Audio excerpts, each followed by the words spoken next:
त्वमेव साक्षात् श्री महालक्ष्मी महासरस्वती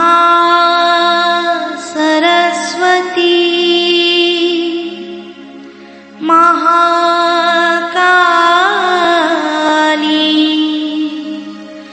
त्रिगुणात्मिका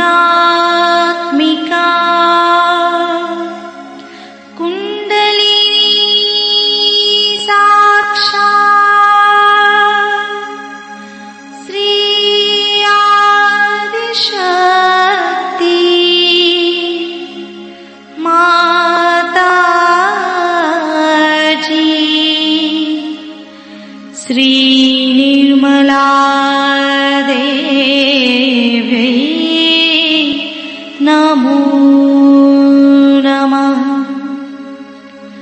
ॐ त्वमेव साक्षात् श्री कल्की साक्षात् श्री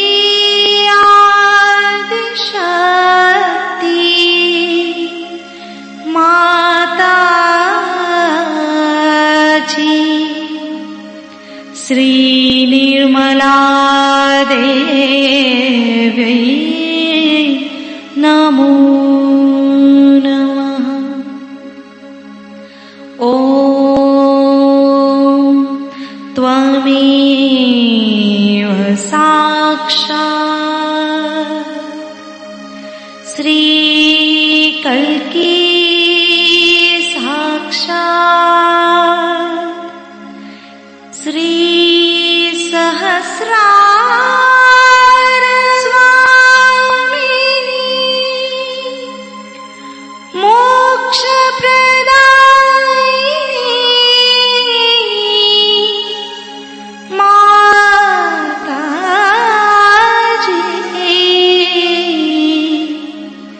श्री निर्मला देवी नमो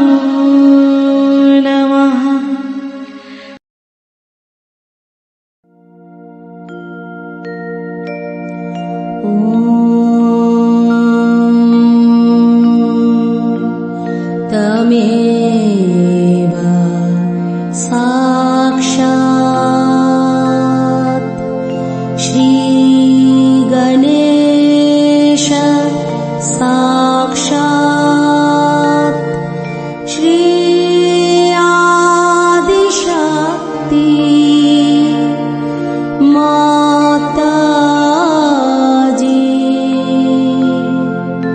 श्री निर्मला देवी नमो नमः।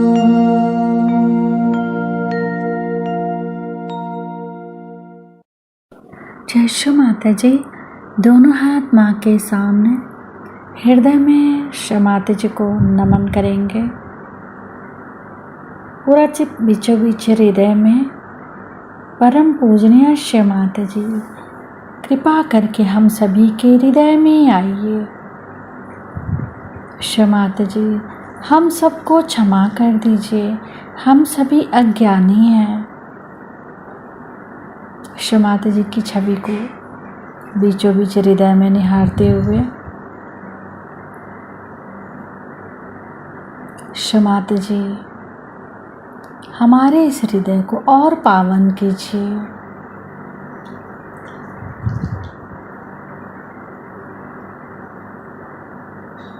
क्षमाते जी, आप ही तो श्री जगदम्बा भी हैं। कृपा करके हमारे इस हृदय में श्री जगदम्बा स्वरूप में संपूर्ण शक्तियों के साथ अपने श्री चरण कमल लेकर आइए।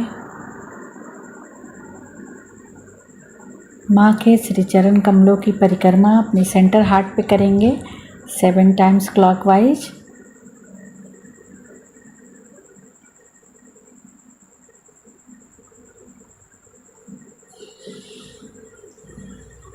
श्री माता जी, हमारे इस हृदय में अपने श्री चरणों की पूजा होने दीजिए।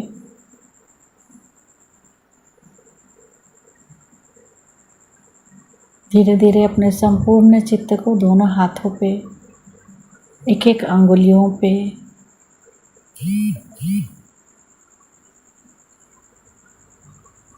क्षमाते जी, हमारे समर्पण को स्वीकार कीजिए। धीरे धीरे अपने संपूर्ण चित्त को राइट मूलाधार पे क्षमाते जी से प्रार्थना। श्री माता जी, आप निश्चित ही राक्षस हंत्री हैं। हमारे अंदर के समस्त राक्षसी प्रवृत्तियों को नष्ट कीजिए।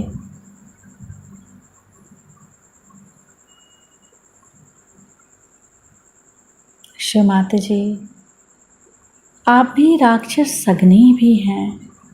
हमारे दाहिने मूलाधार के समस्त विकारों को नष्ट कीजिए।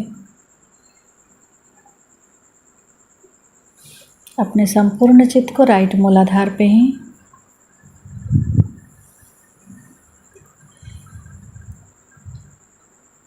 क्षमाते जी, कृपा करके हमें श्री गणेश जी के जैसा ही विवेक और बुद्धि प्रदान कीजिए।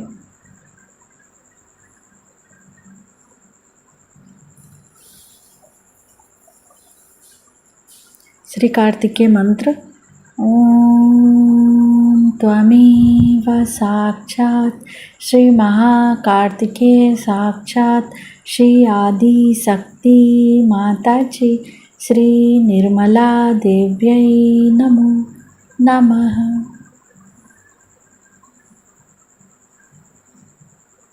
अपने संपूर्ण चित्त को दाहिने मूलाधार पे पूरी तरीके से स्थिर करेंगे।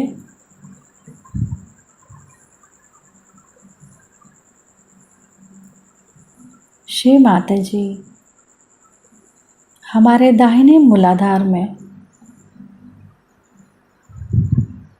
जो श्री गणेश जी का आपके प्रति पूर्ण समर्पण है, कृपा करके हमारे अंदर भी पूर्ण समर्पण दीजिए।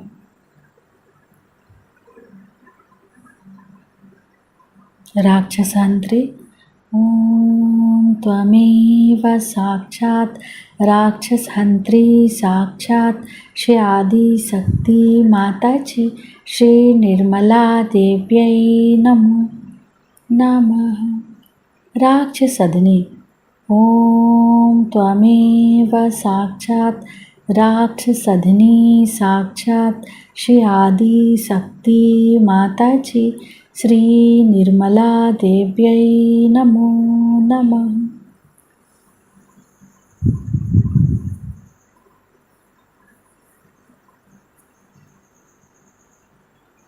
धीरे धीरे अपने संपूर्ण चित्त को दाहिने मूलाधार से उठाते हुए लेफ्ट स्वादिष्ठान।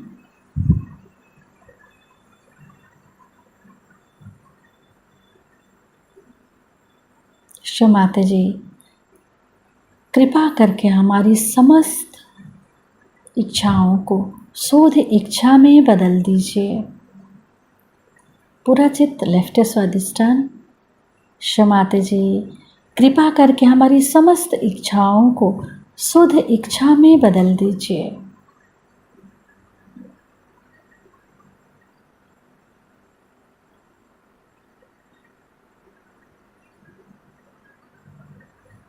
लेफ्ट स्वादिष्ठान से लेफ्ट नाभि, लेफ्ट हृदय, लेफ्ट विशुद्धि, इसी तरीके से फिर से नीचे आएंगे। लेफ्ट विशुद्धि से लेफ्ट हार्ट, लेफ्ट नाभि, लेफ्ट स्वादिष्ठान, श्री महाकाली भैरव मंत्र नीचे से ऊपर जाते हुए ओम त्वमेव साक्षात् श्री महाकाली भैरव साक्षात् श्री आदि शक्ति माताजी श्री निर्मला देव्यै नमो नमः।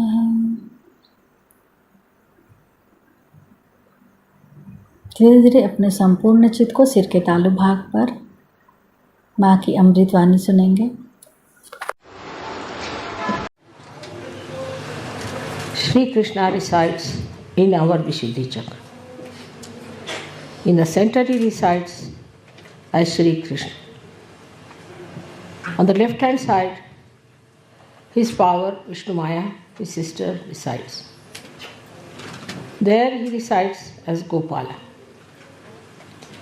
as the one who lived in Gokul, played as a child. On the right hand side he resides as the king who ruled in Dwarika, the king Sri Krishna. These are the three sides of our Vishuddhi Chakra. The people who use their right side to dominate others use their voice to put down people, to show their authority, shout at people, are the people who get affected by the right side. The right side is caught up. On the physical side, you get a very big problem because the right heart cannot work out its flow. So you get what you call asthma and all these diseases, but especially when the right heart is affected by the father's problem. On the left side is the Vishnu Maya, is the sisterly relationship. When the sister, who is your pure relation, is not treated as a sister, when the attitude of a person towards women is of indulgence and of lust, then he develops the left Vishuddhi. When he develops a left Vishuddhi very strongly, and if he has a bad agya, or if he has eyes which are roving eyes, then this left Vishuddhi causes a lot of trouble. Left Vishuddhi can be also caused by, as you know, by feeling guilty about things or nothing at all. All these problems arise from Vishuddhi. But Vishuddhi Chakra has a speciality. When the human beings raise their head upward from Mother Earth towards the sky, ether is Sri Krishna's nature. When he raised his head towards the ether, towards the sky, then this Vishuddhi Chakra developed into a different dimension, and people started developing the ego and superego. Superego was already developed, but ego developed in such a way that it started suppressing the superego. That's how you have got conditionings on one side of the Vishuddhi and ego on the other side. When I told you the other day that you give up your free will, in the sense that when you raised your head, you did it through your free will with your power of growing that you had as animals. After that, now you have reached to the human level. And to rise above the human level, now you have to do is to seek your complete freedom. And for that, Vishuddhi Chakra is going to help you along. On this Vishuddhi Chakra, we have to really pay full attention. It is such a complicated chakra.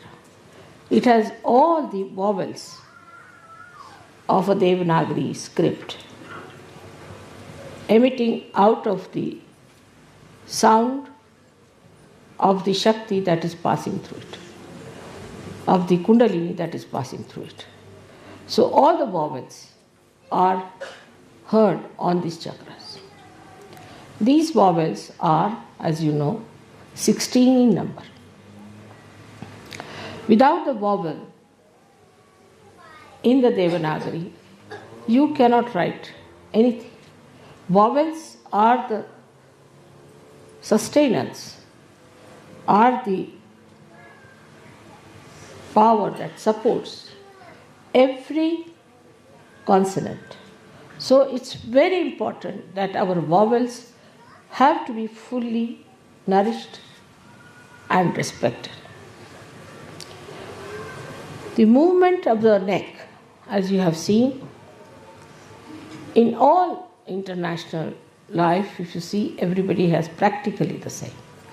Even those who cannot hear, those who do not understand your language, you can nod like this, you can say no like this. Everyone understands this is yes or no.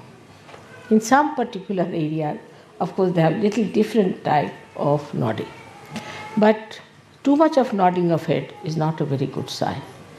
I have seen people in the West, if you tell them something to show that they have appreciated it, they'll go on for quite some time. That's not necessary.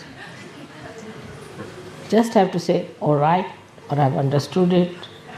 That's all. You have to use your voice instead of nodding like this all the time. It's very bad, very, very bad for the Vishuddhi Chakra. Or some of them are the other way around. That whatever it is, they'll put up their head like this. And they won't talk properly. They will not say a word, they'll just keep quiet. You may go on pinching them, doing anything, they won't budge. This kind of personality is also very much detrimental to the growth of their evolution. Apart from that, their Vishuddhi becomes a very big problem. Because of Vishuddhi, there are so many problems. Like angina, you develop because of Vishuddhi. You develop spondylitis because of Vishuddhi. Sometimes people lose their voices completely. Sometimes they have all the time coughing. And there are so many physical problems out of Vishuddhi because, as I said, it's a very, very complicated center. It looks after your ear, nose, throat, all the 16 subplexuses are there, which are looked after by the center. But above all is the center of discrimination.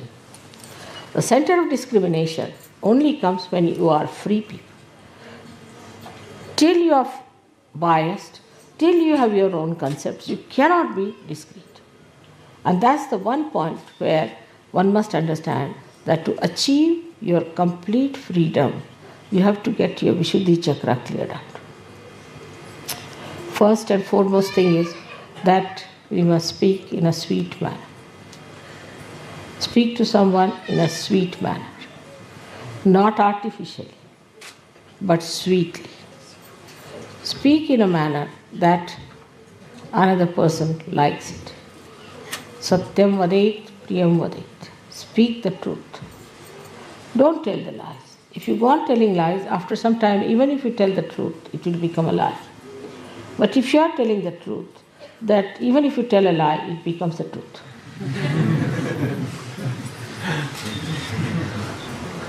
Now, some people think that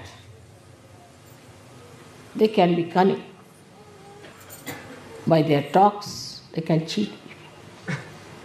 But actually, they are cheating themselves. All such people who cheat others by sweet talks, by artificial talks, or by some maneuvering, go to such a horrible state. And in this Kali Yuga especially, they are cursed and they get exposed. And people know about them, that these are the greatest liars ever known. Now the times are coming when all such people will be exposed very much more than they have been ever exposed. So be careful not to think that you can cheat. In Sahaja Yoga especially, you cannot cheat. Those who try to cheat sometimes think that we can be full mother. We can somehow or other carry on. If you sit in front of mother, she won't know what we are up to. It's not so. I may not say. I may use my discretion not to say. I may allow you to have a long way, but be careful. Do not come into my illusions. I am very elusive. And when I play my illusions, you will suddenly find yourself in a very difficult situation, and then you will say, Mother, why am I in this situation? So this is one of the qualities of Sri Krishna, that he is the one who becomes elusive. In his elusiveness, not cunning, but elusive, in his elusiveness, he exposes people to themselves. There are so many stories of Sri Krishna in which he has elusively acted to give greater joy to some people, to give nice lessons to some people, and sometimes to punish. For us, it is important that we are Sahajogis. In this lifetime, we have a chance, our Kundalini has risen. That we can face ourselves, that we can correct our chakras, that we know about ourselves, that we know where is the problem is. I have known of people who were caught up with left Vishuddhis and have become devilish by nature. Devilish. They have gone out of Sahaja Yoga, they have criticized Sahaja Yoga, they have tried to trouble me a lot. So don't think that if Vishuddhi is spoiled, there's nothing so special about it. It can be a very dangerous center. Of course, heart, Agya and Vishuddhi, these three centers, one has to guard against. Because three of them can allow you or can force you to become one with identification of evil as your own. You might just feel that it's nice to be evil. You might just feel that it is a great fun to be evil. And you might become evil. So at the Vishuddhi Chakra, one has to be extremely careful. Vishuddhi Chakra looks after so many things, especially your skin, your eyes. Skin is now, I have seen people who have bad Vishuddhi, can have all kinds of funny troubles with their skins. Of course, it has to do with your liver, but skin is the way it shines, the way it glows, depends on how you smile, how you look at the world.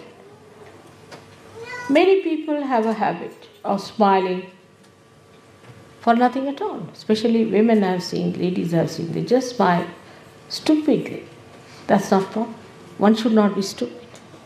Stupidity is against Sri Krishna's principle.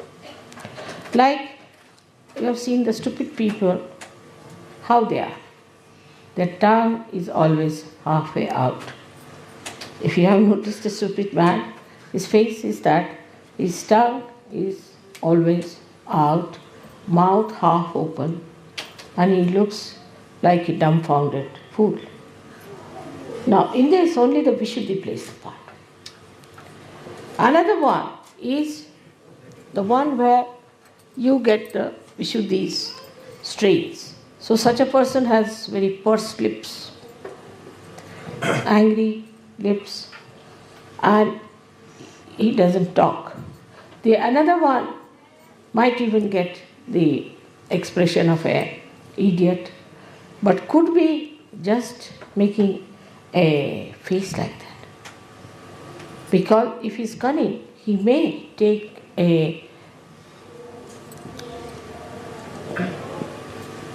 I would say, a kind of a rupa, or what do you say? Huh? A mask. Mask, you can say, a mask on his face, that he is an idiot and may try to deceive you. So nothing is definite about Vishuddhi. Whatever may be the expression of a person may look very innocent. Because that's the thing you can do with your Vishuddhi. You are free because you have raised your head. At this point, you have achieved this kind of a special aptitude that you can deceive yourself and you can deceive others. Some people look extremely innocent on the face. They may look to be very simple people, but may turn out to be horrid. Some people may look to be idiotic, but may be very intelligent. So it is how you play with your Vishuddhi which is responsible.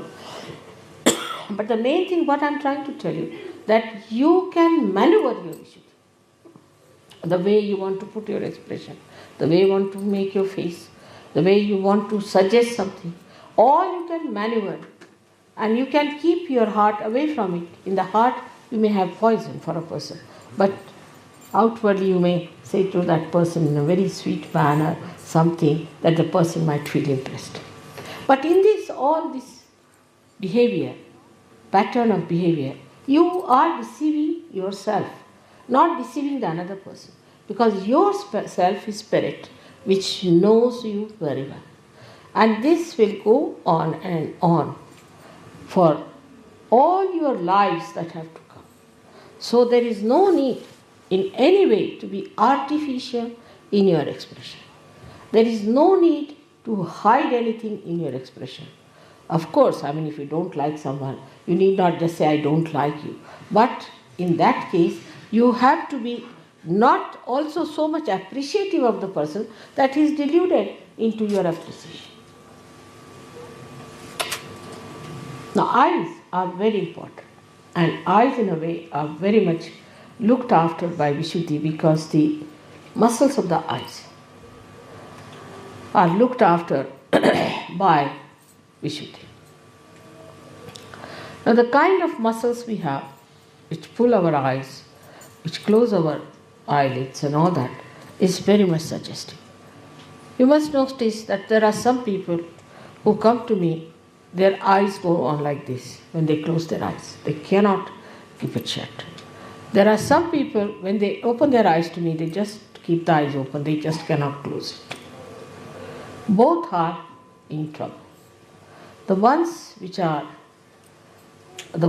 are just keeping the eyes open all the time are the people having supraconscious moods. And those who are flickering their eyes are having the subconscious mood.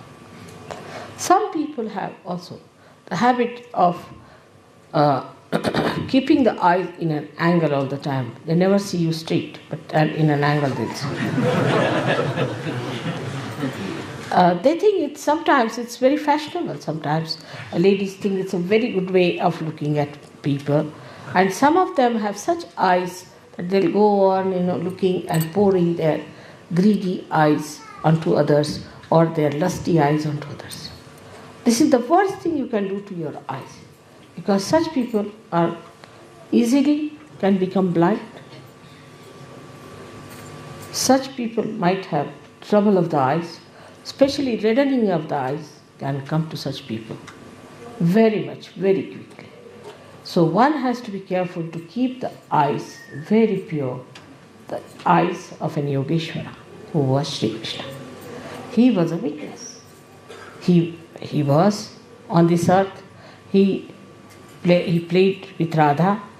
He married 5 women. They were the 5 elements. 16,000 women he married. They were his 16,000 powers.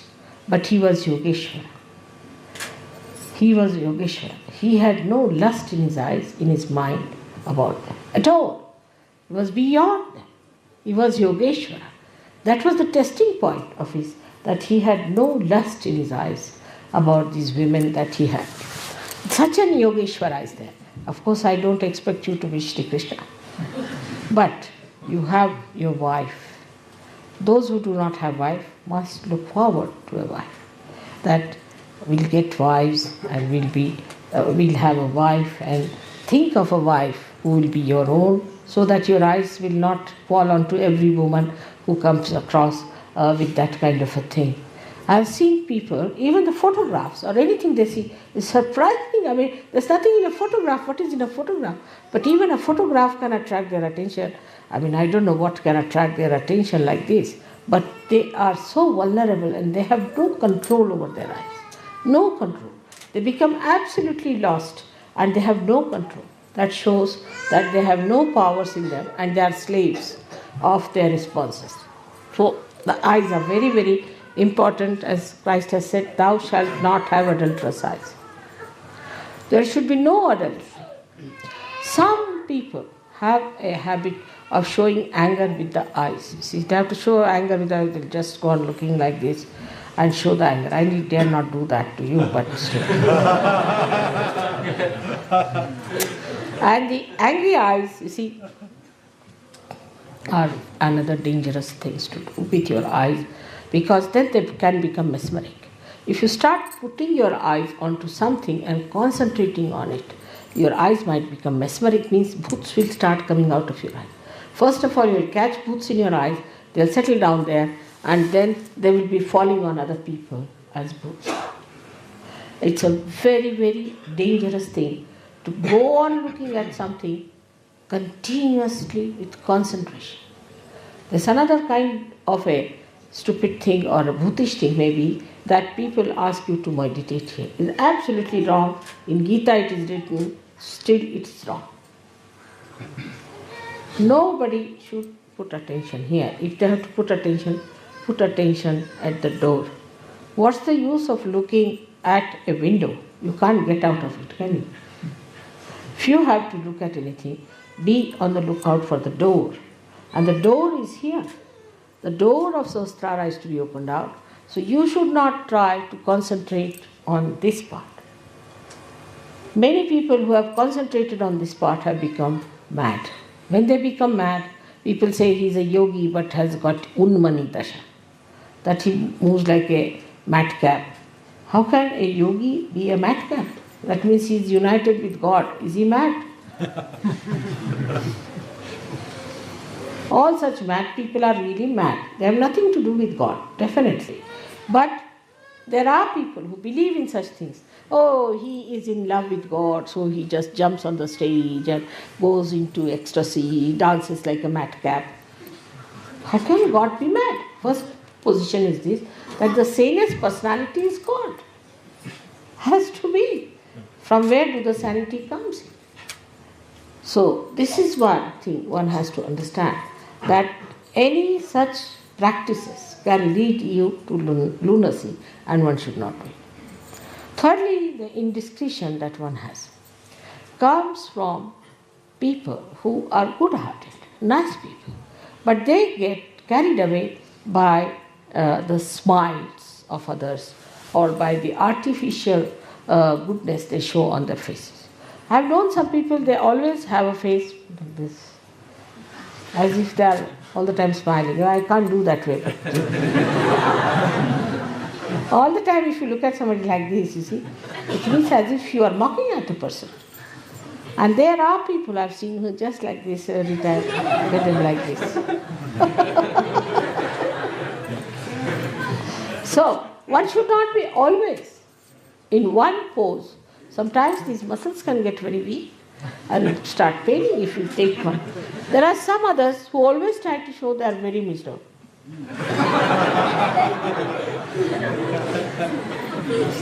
I don't know, what do they want to attract?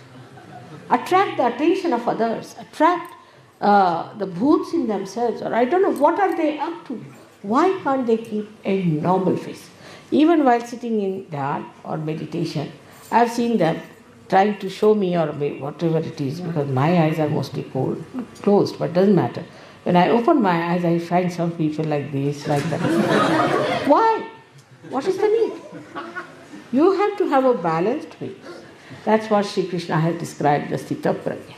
One who is balanced, who doesn't laugh like an idiot, who laughs, but not like an idiot, nor is a serious like another kind of an idiot. So both the things are not at all expression of your inner being. Such a person is, as I told you today, is not frivolous, but not serious either, but full of joy within himself. He doesn't want you to be unhappy. Never would like that you should be unhappy people. But human beings, if they want to be unhappy, what can anybody help? Because they have got the free will to be unhappy. They have got a free will to cut their nose. They have a free will to cut their ears. They have free will to commit suicide. They have this free will, so-called. Now the greatest free will comes from Vishuddhi Chakra, as I told you. And that's why we call him Yogeshwara. He is the Ishvara of yoga.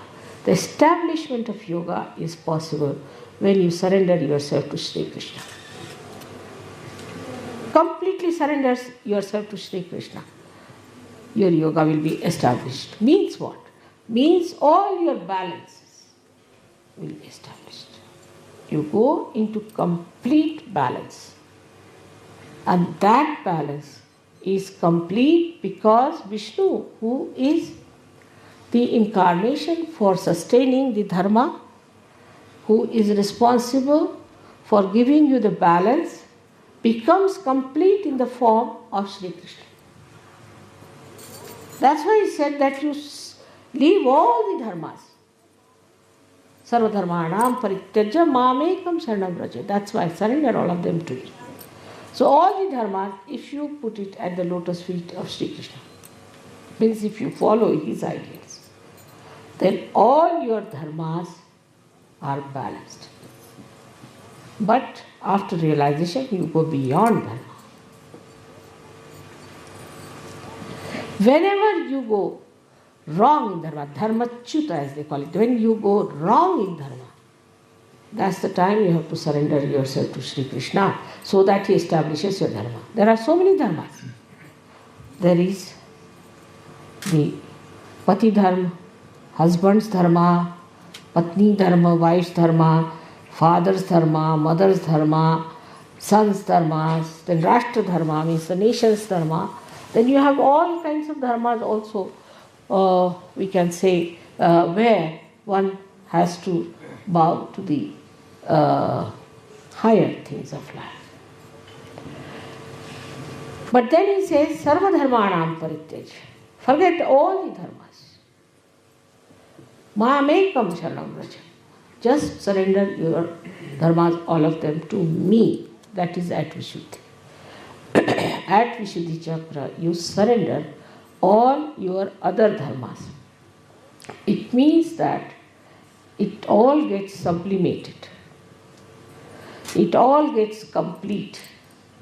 The wholesomeness is achieved because he is collective being. He is the Virat.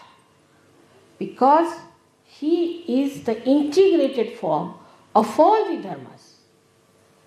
And he is the Virata in our brain. He represents our brain. And when this Virat in us is awakened fully, then all the dharmas become natural with us.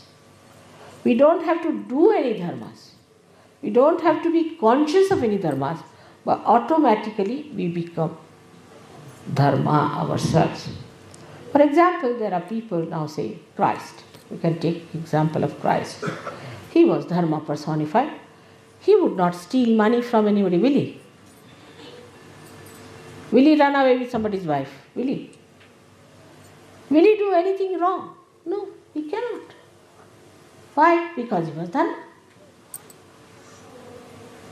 So now you have become dharmatit, means you have entered into the kingdom of God, into the Virata's conditions. And there your condition is such that your state is such that you are dharma. If you try to do adharma, you will suffer. If you try to do wrong, you will suffer. Here I don't have to tell you to be righteous. I don't have to tell you. There's no need. I don't have to tell you that you tell the truth. I don't have to tell you don't steal. I don't have to do all these things. Only thing I can tell you that get rid of your ego and super ego. That's all. In a very general terminology. But you will follow Christ automatically. You will follow Krishna automatically. Sahaj. Because now you have gone beyond dharma. You have crossed the limits of dharma where you had to follow a dharma. Now you have become the dharma. Where you will stand, wherever you will be, dharma will stand with you. People will look at you and say, here is the dharma standing. He is the dharma to be worshipped. Not because of anything, but because your state is that of dharma. You have gone beyond that. Supposing this is a loudspeaker I am using today to talk to you. But supposing this loudspeaker becomes part and parcel of me, I don't have to use this. I go beyond it. In the same way, you are using the dharma first of all to establish yourself. But when you go beyond dharma into the state of virata, then you don't need any dharma. You become the dharma of Virat. Now what is the dharma of Virat? What is the dharma of Sri Krishna? Is collectivity. Krishna is the brain. Shiva is the heart. And Brahmadeva is the liver. Now what's the faculty of this brain is? That the tree of life, of evolution grows downward, as he says. And this tree is growing downwards, of awareness from the brain. But if you have to go to the roots, you have to ascend. And that ascent you have achieved, now you have gone to the roots of your brain, where all your roots are enlightened, all your nerves are enlightened, your brain is enlightened. You are an enlightened person. When you are in darkness, you may catch hold of a snake as rope, but when you are in light, you will drop it. In the same way, when you become enlightened, your dharma is enlightened. You don't have to take to any guru or to any book or to anyone. You know yourself in your own life that this is wrong. Now the collectivity part of it is very important. Anybody who cannot be collective is not yet a Sahaja. Not yet a Sahaja at all. Collective in the sense that anybody who cannot live with other Sahajogis, who tries to find faults with someone all the time, who wants to run away with his wife and stay somewhere else, or with her husband, who wants to get out, is not a person who is collective. There's no need to say that I cannot live under the circumstances in which Sahajogis can live. If you are a Sahajogi, if you are a yogi, you can live. Look at me, I am such an old woman. I can live anywhere. You take me to a village, you take me to any place. I am not bothered about any physical comforts at all, because I am comfortable within myself. My comforts are within myself. In the same way, a person who is not collective, like many people just come to pujas, that's all. It's like going to the church only once in Christmas and then say Christ doesn't look after us. Of course, not going to church, you don't meet Christ. But I mean to say that just to have a casual way of Sahaja Yoga, you cannot be. You have to be collective. And collective means that at every collective program, you should be there. You should always meet collectively, meditate collectively, live collectively, and try to find ways and methods of being collective. There are so many evil forces which are all the time trying to attack collectivity. First, they will attack the leaders. That's the first thing. Any leader tells somebody, you shouldn't do like this. Immediately, that person will start spreading stories against that leader. Is very bad, he's like this, he's very harsh, he didn't garland me, he didn't give me this, that. How can you garland a booth, can you?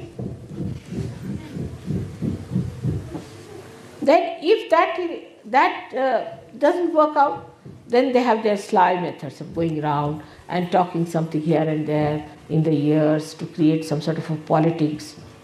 All such people will be thrown out of Sahaja Yoga, as there is a centrifugal and a centripetal force, both acting equal and opposite. Anybody who goes against collectivity, who sticks to their boots, sticks to their negativity, will have to get out of Sahaja Yoga. And that is to be remembered, that to be collective is to be joyous, is to be progressive, to be going further. It was all right when people were meditating in the Himalayas. It was all right at that time. They were all alone, meditating all alone to achieve something for the collective. But they also did not get their realization. When you have got your realization, remember this. Now you have entered into the kingdom of God, into the kingdom of Virat, where you are a part and parcel of a collective being. You are not alone. You cannot be single out. You cannot separate yourself. Now you are awakened in the body of Virata, and you cannot get out of it. If you try to get out of it, you cannot be nourished. Supposing I take out part of my body, will it be nourished by this body? It won't. In the same way, you have now become part and parcel of that collectivity. And that collectivity, that Virat, is going to look after you, going to nourish you, going to do everything that is necessary for your spiritual, physical, mental, emotional, even financial development. But if you cut it short, if you try to block the collectivity, if you try to make problems for collectivity, or even if you try just to get out of the collectivity, then that is not our interest, that is not our work. This is to be understood fully in every way possible. And this, when is understood in a proper way, you should know that collectivity is not only your advancement, it's not only your development, it's not only your achievements, it's the achievement of the whole humanity. The purpose of your creation is fulfilled by that. Those people who live in the ashram are better off always than the people who live alone. Always. They will always have better results than the people who live alone. Maybe they live alone because they want to have a little private life or a privacy. But their privacy is not going to help them. That's not going to help them at all. The more you live together, the more you recite together, the more you enjoy together, there will be greater chances of your advancement. The more you will try to make yourself private, the more you will try to get out of it. Whatever explanation you may give, God understands you wherever. So all such things where you cut off yourself from the mainstream, you try to get out of the mainstream, then there is a big problem for you. Of course, for certain conveniences you may, for your certain understanding you may, but you should enjoy more the company of Sahajogis than your own private company in the dingy room of yours. That is one thing you can judge yourself. Do you enjoy the company of Sahajogis, or you enjoy the company of 3-4 of your family people together in a circus? The judgment is your own. Not difficult. Nothing is difficult in Sahaja. It is the simplest thing to be a Sahajogi, and even more simple to be collective. To be uncollective, you have to do something. Like I said, that it is very easy not to drink. I mean drink some wines and things. Because if you don't want to drink, you are sitting at home, it's all right, don't have to do anything. But suppose you have to drink, then you have to go to a pub, Or you have to go somebody, open the bottle, get a particular type of a glass, pour it down, this, that. In India, for example, where there is prohibition, you are sitting with a fright. But for a person who just drinks water, he doesn't have to do it. So to do wrong, one has to do something. But to be good, you don't have to do much. It's absolutely labor saving, energy saving procedure.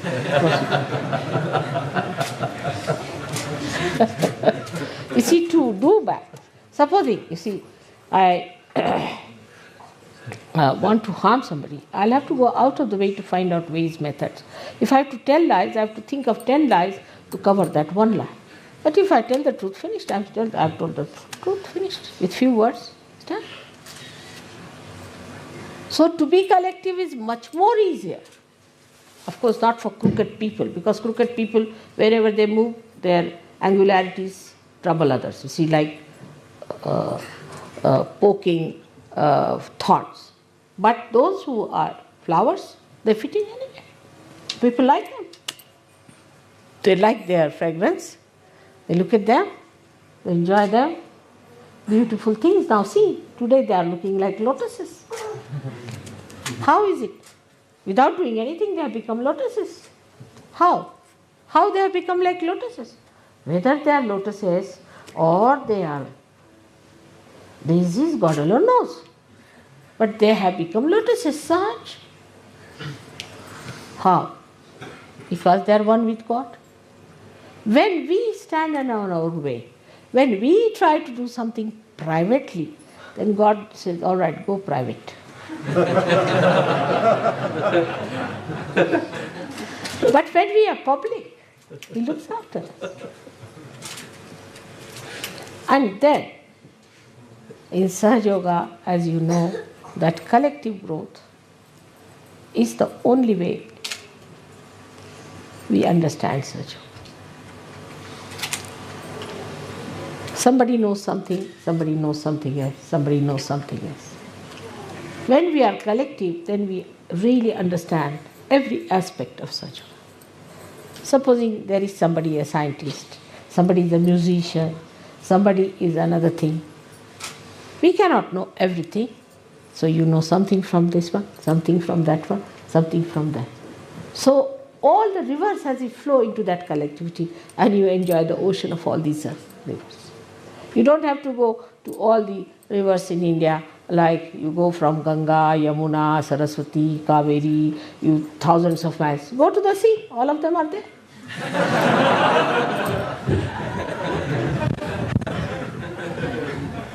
Like that, you have to enjoy the sea where everything meets. All kinds of beautiful things are there, and you enjoy that. I hope this puja, which is a very remarkable puja. Firstly, so many things are Sahaj. Firstly, they told me the telephone number of this place is 32 16 32. He's accompanied by 64 yoginis, Sri Krishna. So 32 on this side and 32 on that side of the sitting room. This place is called as Black Lake. Krishna is black. This place they got suddenly. And this is the only place in this so-called military regime of Switzerland where people can sleep on the ground. You are not supposed to sleep on the ground. If there's no cot, you hang in the air, but you cannot touch the ground. That kind of stupid military business is here. There to find such a sensible, practical, such a cheap place for you is God sent. We are here surrounded by beautiful things with the cows, so many cows at the time when it is Krishna's birthday. So many cows, so fond of cows. And the cows, when their bells move, in the morning I heard, in the evening, so beautiful. And when they were moving home in the evening, how the, as they call Goraj, is the dust of their feet was filling the sky. It's just Gokul here, I felt. Today also there's one thing more one has to say. that is the 16th Sri Krishna Puja. So in so many ways, this is a very great puja which you are attending, for which people have to take thousands and thousands of janmas, do so many punyas, which you have got so sahaj, because there must be something about you people also. May God bless you.